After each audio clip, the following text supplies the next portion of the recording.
Now, there's many different varieties of frittatas, and I have cooked you a few frittatas, but this one really takes the cake. This one's cooked really long and slow, so we get that gorgeous custardy finish. So let's get onto the cream component first. I'm going to be using some cooking cream. I like to use cooking cream because it heats without splitting and it thickens rapidly. So into a pot, and we want a full 300 millilitres. So we're going to let that thicken, and I want to infuse it with some rosemary. Rosemary, cream, cheese and eggs, they work so well together. So 1 sprig of rosemary, and you can just leave the stalk in there and allow it to infuse while it cools, or if you want a bit more of an intense rosemary flavour, which is what I'm after, I'm going to finely chop it so it's got little speckles of rosemary throughout it. So just use your knife to run through the rosemary a few times. So we've got lots of little speckles, smells so good. And another herb that you could use in a substitute of rosemary, thyme. Thyme, cheese and cream, great companions too. Okay, you can see that this is boiling, so in with our chopped rosemary. And I will add a pinch of salt. And we'll just give that a swirl. See how thick that's already become? And that was just a moment. So we're just going to let that just warm through and we can get on to our eggs. Now you need lots of eggs for this, so 1 dozen eggs.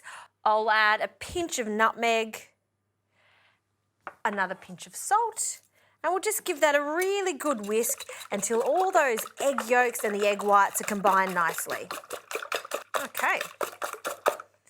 Happy with that. Now let's go back to our cream. I'm going to take it off the heat now, give that another swirl, and we can start adding our cheese. Now it's really important not to add the cheese when the heat's on, so take it off the heat and we'll add some smoked cheddar. So in with about 100 grams of the smoked cheddar, and then I've just got some classic cheddar, or you could use some tasty cheese, and I've always got Parmesan in the fridge too, so we'll add that. This is a really great opportunity if you've had some friends over, you've had a big cheese board and there's all those little bits of cheese left. My little tip is don't throw them out. They are fantastic for frittatas like this. Okay, let's just stir that through. And you'll see just by mixing it like that, we're also cooling this down because you don't want it to be too hot when we add it to our eggs. And that right there is like the most delicious thing, the cream and cheese. Yum-o. Now we need to fold this creamy cheese mixture in with our eggs. So we'll pour that in. Fantastic. And we'll give that a whisk. We just want to combine that nicely.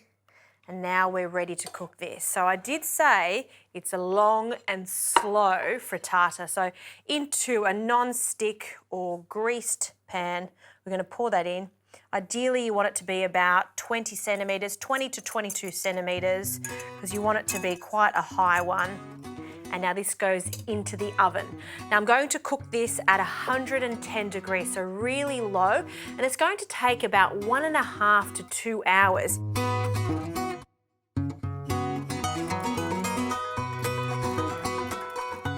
Frittata has come out of the oven, it's looking good, and I've just allowed it to cool slightly. I'm going to serve this with a simple spring-like salad. So in this, we've got some zucchini, and I want thin ribbons because I want to serve this raw, so you don't want it to be too chunky.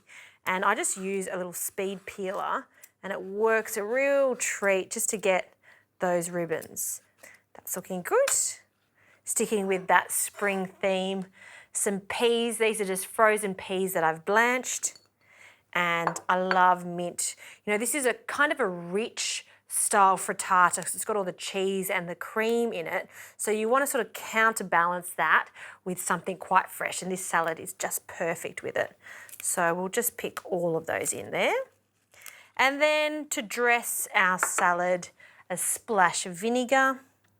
I'm just using some white balsamic, you can use some apple cider, some good quality extra virgin olive oil to tie it together, and as always, a little pinch of salt.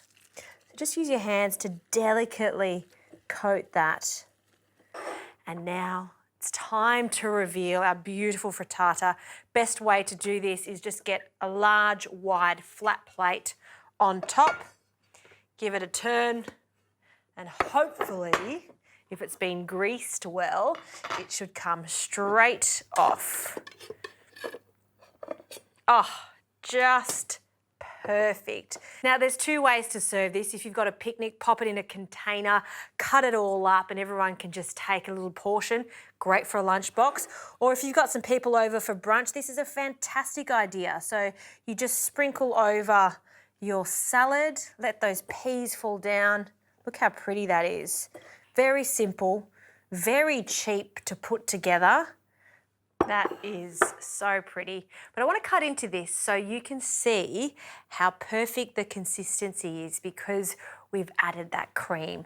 So let's cut straight down and make a nice little chunky wedge. Oh, look at that. It's almost custard-like. This is the best way to make a frittata if you want it to be decadent. And if you have the patience, which I do when it comes to cooking, I'm going to add some of our lovely little salad on top. And I've got to have a taste of this one. Straight down that centre. Honestly, I don't say this lightly. This is the best frittata you will ever taste. I hope I've sold it well.